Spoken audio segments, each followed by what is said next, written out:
বাংলাদেশি চলে এসেছি।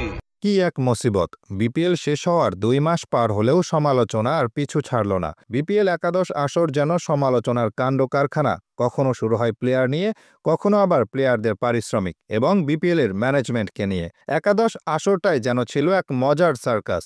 দেশের ক্রিকেটের মান ইজ্জত ডুবিয়ে দিল এক বিপিএল এর আসর। এবার নতুন করে বিপিএল এর দল চিটাগং কিংসের বিরুদ্ধে অভিযোগ করেছেন পাকিস্তানের শহীদ আফ্রিদি। তার অভিযোগ, তিনি পারিশ্রমিক পাননি। যদি তার পাওনা পারিশ্রমিক না পান তাহলে বাংলাদেশের প্রধান উপদেষ্টা ডক্টর মোহাম্মদ ইউনূসের শরণাপন্ন হবেন বলে সাফ জানিয়েছেন। এমন অবস্থায় কি করবে বাংলাদেশ ক্রিকেট বোর্ড বিসিবি? কি ব্যবস্থা নেবেন চিটাগং কিংসকে নিয়ে? বিপিএল এর একাদশতম আসরে রানার্স আপ হয়েছে চিটাগং কিংস। সেই দলের মেন্টর হয়ে বাংলাদেশে এসেছিলেন পাকিস্তানি এই কিংবদন্তি। তার সাথে $1 লাখ চুক্তি করেছিল চিটাগং ফ্র্যাঞ্চাইজি, যেখানে বাংলাদেশে আসা মাত্র $50,000 দেওয়ার কথা। এরপর টুর্নামেন্ট চলাকালীন আরও $50,000 দেওয়ার কথা ছিল, কিন্তু ঘটনা ঘটেছে সম্পূর্ণ উল্টো। মেন্টর শহীদ আফ্রিদিকে ডাব্বা দিলেন কিংস কর্তৃপক্ষ।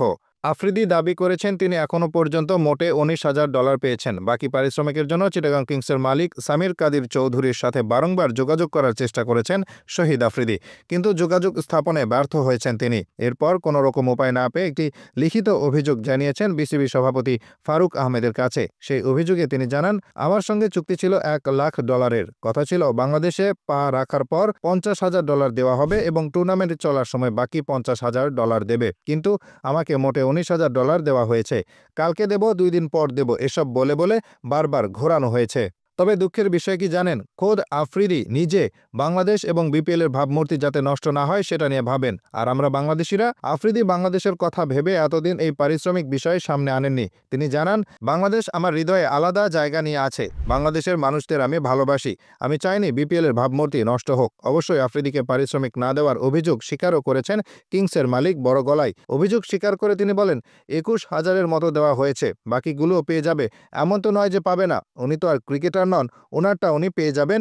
যার যার তারা থাকতেই পারে। চিটাগং কিংসের বিরুদ্ধে এসব অভিযোগ নতুন কিছু নয়। একাদশ আসর চলাকালীনও প্লেয়ারদের পারিশ্রমিক না দেওয়ার অভিযোগ উঠেছে তার বিরুদ্ধে। দেশের ক্রিকেটার পারভেজ হাসান এমনও পারিশ্রমিক পাননি, এমন বিতর্ক সৃষ্টি হয়েছে। এমনকি পাকিস্তানের খাজা নাফে, আফগানিস্তানের জুবাইদ আকবরী ও শ্রীলঙ্কান বিনুরা ফার্নান্দোর তখন অভিযোগ করেছেন তারা তাদের পারিশ্রমিক পাননি।